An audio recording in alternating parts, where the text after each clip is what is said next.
종종 유명인의 자살 소식을 듣곤 합니다. 그럴 때 그 자살 자체도 충격적이지만 더 충격적인 것은 무엇인가 하면은 그 유명인이 혹여나 기독교인인 경우가 그러합니다. 기독교인인데도 자살을 할 수가 있구나 하는 생각을 하면서 그만큼 삶이 만만치 않다는 것을, 힘들다는 것을 다시 한번 확인해 보는 것이죠. 이러다가 죽는 거 아닌가 싶을 만큼 괴롭고 힘든 상황이 있고, 그리고 그런 경험들을 해보신 적도 있으실 겁니다. 그런 과정 가운데에서 정말 하나님이 보이지 않고 정말 나의 인생이 앞으로 어떻게 흘러갈 것인가 걱정스러운 그런 일들을 우리가 겪으면서 많은 어려운 가운데 호소할 때가 있는 법입니다. 오늘의 본문에서도 그렇게 어려운 가운데, 절망적인 상황 가운데에 마치 죽음을 앞둔 것 같은 고통을 당하는 사람들이 있다는 것을 우리에게 보여주고 있는데요. 바로 하나님의 백성들이죠. 하나님의 백성, 의인들이 바로 이런 어려움을 당하고 있다고 본문을 보여주고 있습니다. 17절부터 18절까지의 말씀에 이런 식으로 그들의 고통을 산고에 빗대어 표현하고 있습니다.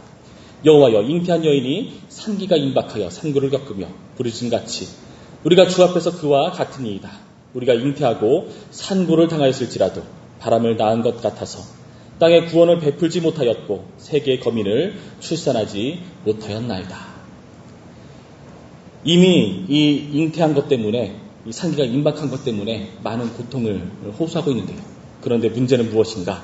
이 산고에도 불구하고 출산하지 못하고 있는 상황 가운데 있다는 것입니다. 이것이 얼마나 힘들고 어려운 일이겠습니까? 이렇게 어려운 가운데 있고 출산하지 못하는 어려운 가운데 처해 있는 모습을 하나님의 백성, 의인의 모습으로 지금 설명해 주고 있다는 것입니다. 그래서 이들이 마치 죽음에 직면한다면, 이 죽음 가운데 놓여버린다면 하나님은 어떻게 하실 것인가, 무책임해버린 것 아닌가 하는 생각이 들 법도 하다는 것이죠. 그런데 하나님께서는요, 그런 의인들을 향해서 이렇게 말씀하십니다. 19절 말씀입니다. 이렇게 되어 있죠. 주의 죽은 자들은 살아나고 그들의 시체들은 일어나리이다. 뒷글에 누운 자들아, 너희는 깨어 노래하라. 주의 이슬은 빛난 이슬이니 땅이 죽은 자들을 내놓으리로다. 아멘. 하나님께서 의인들이 죽어 있을 때에 어떻게 하신다고 말씀해 주고 계십니까? 의인들은 부활할 수 있다. 하나님께서 그 죽은 자들을 부활시킬 만한 능력이 있으신 분이라는 사실을 오늘의 본문은 우리에게 보여주고 있다는 겁니다. 우리는 흔히 죽음을 끝이라고 생각하는 경향이 있습니다. 그러나 신자에게 죽음은 끝이 아닙니다. 엄밀한 의미에서는 진짜 시작일 수도 있지 않겠습니까? 우리에게 인생은 영원이라는 시간 가운데에 정말 점도 안 될 만큼 미천한 것일 텐데, 그러나 그 영원한 관점에서 우리의 부활은 진정한 시작이라고 할 수 있는 법이라는 것이죠. 그런데 세상 사람들은 어떨까요? 우리는 죽음에서 부활할 수가 있고 진정한 시작을 누릴 수 있어서 이 죽음이 끝이 아닌데, 세상 사람들은요, 죽음은 진짜 끝과 다름이 없다는 것입니다. 14절 말씀 보실까요? 이렇게 되어 있습니다. 그들은 죽었은즉 다시 살지 못하겠고 사망하였은즉 일어나지 못할 것이니 이는 주께서 벌하여 그들을 멸하사 그들의 모든 기억을 없이 하셨음이니이다. 아멘. 하나님께서 악인들을 어떻게 하신다고요? 죽음에서 다시 살지 못하는, 사망 가운데 일어나지 못하는 그런 진짜 끝을 선사하는 모습을 보여주고 계시다는 겁니다. 부활하지 못하는 악인들에게 있어서는 이런 죽음이란 굉장히 곤란한 상황 가운데 있다는 겁니다. 물론 모든 사람이 부활합니다. 주님의 심판대 앞에 서죠. 그러나 우리는요, 주님 안에서 영생을 누리는 자들이고, 그러나 죄인들은, 이 악인들은 영벌을 누리는 자들이기 때문에 그들의 죽음은 진짜 끝이라는 것을 우리는 확인해 봐야 한다는 것입니다. 여러분, 이런 차이는 어디서 발생한 것일까요? 하나님께 어떻게 대우하는가? 여러분, 그것에서 이 차이가 발생한다고 오늘의 본문은 보여주고 있습니다. 10절부터 11절까지의 말씀을 보시면 악인들은 어떻게 하나님을 대우하고 있는가 보여주고 있습니다. 악인은 은총을 입을지라도 의를 배우지 아니하며 정직한 자의 땅에서 불의를 행하고 여호와의 위엄을 돌아보지 아니하는도다. 여호와여, 주의 손이 높이 들릴지라도 그들이 보지 아니하오나 백성을 위하시는 주의 열성을 보면 부끄러워할 것이라. 불이 주의 부적들을 사르리이다.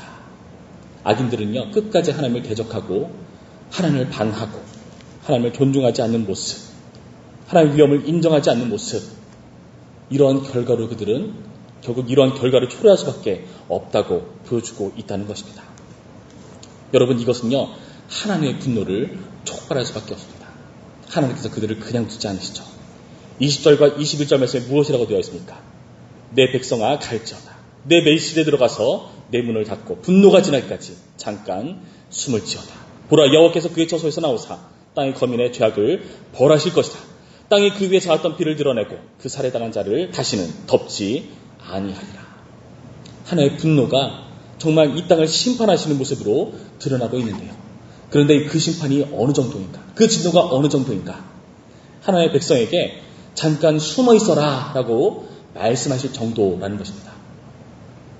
여러분, 우리 종종 그런 경험하지 않습니까? 세상을 살아갈 때에 정말 이 세계 가운데 놓여있는 그런 고통과 어려움과 환란이 너무나 커서 우리가 그 환란을 같이 당하는 것처럼 그렇게 힘들어지는 상황.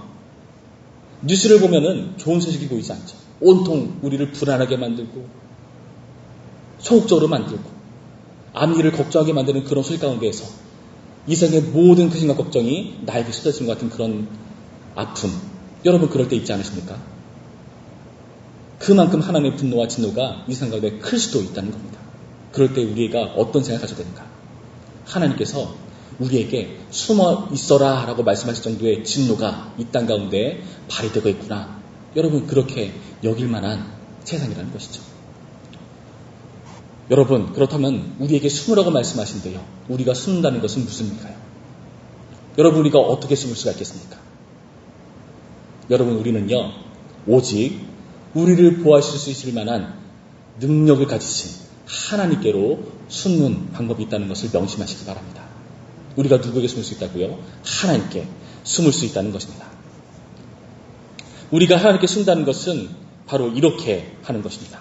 8절과 9절 말씀에 이렇게 되어 있죠. 여호와여, 주께서 심판하시는 길에서 우리가 주를 기다렸사오며 주의 이름을 위하여 또 주를 기억하려고 우리 영혼이 사모하나이다. 밤에 내 영혼아, 주를 사모하여 싸운즉 내 중심이 주를 간절히 구하오리니 이는 주께서 땅에서 심판하시는 때에 세계의 거민이 의를 배움이니이다. 하나님의 심판 중에 우리가 하나님께 숨는 일이란 하나님을 기다리고 사모하고 하나님께 간절히 구하는 그런 태도가 바로 하나님께 숨는 것이라고 말씀해주고 있다는 것입니다. 16절 말씀입니다. 16절 말씀. 여호와여, 그들이 환난 중에 주를 앙모하여 싸우며 주의 징벌이 그들에게 임할 때에 그들이 간절히 주께 기도하였나이다. 이러한 환난과 하나님의 심판 과정 가운데서 우리가 하나님께 숨는 것이란 하나님을 앙모하고 결국에 하나님께 기도드리는 것. 여러분, 이것이 하나님께 숨는 것인 줄 믿으시기 바랍니다. 그렇다면 여러분, 오늘 우리가 이 자리에 나온 것은 무슨 뜻이죠? 하나님께 숨겠다는 뜻으로 이 자리에 나온 것이지 않겠습니까? 여러분, 정말 좋은 탁월한 선택을 하신 것입니다. 여러분, 우리가 하나님께 숨어야 되는 것입니다. 오직 우리를 보호할 수 있는 분은 하나님만이 되시는 것입니다. 왜 그럴까요? 오늘의 본문은 하나님을 어떤 분으로 보여주고 계신가? 26장 1절 말씀에 이렇게 되어 있습니다. 그날에 유다 땅에서 이 노래를 부르리라. 우리에게 견고한 성읍이 있음이여 여호와께서 구원을 성벽과 외벽으로 삼으시리로다. 너희는 문을 열고 신을 지키는 의로운 나라가 들어오게 할지어다. 주께서 신지가 견고한 자를 평가하고 평가하도록 지키시리니 이는 그가 주를 신람이니이다. 너희는 여호와를 영원히 신뢰하라. 주 여호와는 영원한 반석이시미로다.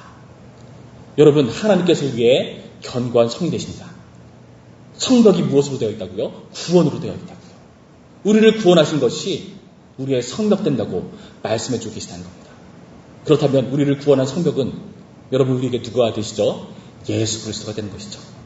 예수님께서 우리를 보호하시고 우리를 구원으로 이 자리까지 이끌어 오신 분이시라는 것을 여러분 믿으시기 바랍니다. 여러분, 우리가 믿는 하나님이 바로 이런 분이십니다. 그리고 이 하나님께서 우리에게 어떤 일을 행사하시는가? 12절과 13절 말씀을 보시면은 여호와여, 주께서 우리를 위하여 평강을 베푸시려오니 주께서 우리의 모든 일도 우리를 위하여 이루심이니이다. 여호와 우리 하나님이시여, 주 외에 다른 주들이 우리를 관찰하여 싸우나 우리는 주만 의지하고 주의 이름을 부르리이다. 하나님께서 우리에게 무엇을 하신다고요?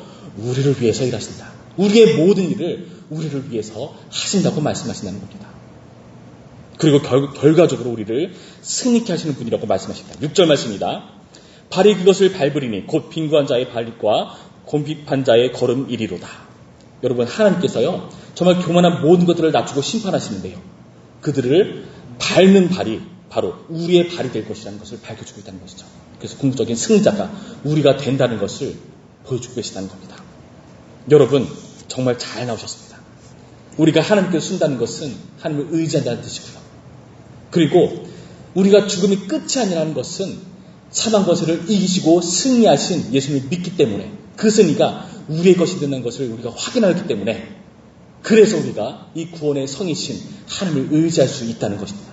우리가 이 자리에 나온 이유가 바로 그런 이유인 줄로 믿으시기 바랍니다.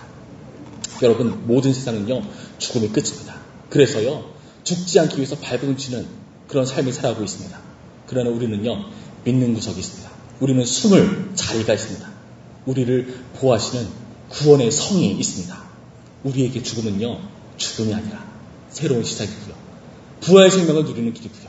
예수님의 길에 동참하는 그런 특권이라는 것을 명심하시기 바랍니다. 여러분, 정말 죽을 것 같이 어려움과 힘든 상황에 놓여 계십니까? 그 기도 제목 가지고 이 자리에 나오셨습니까? 하나님께 우리의 모든 것을 맡겨드리고 하나님께 숨는 우리 모두이기를 간절히 바랍니다. 기도하시겠습니다.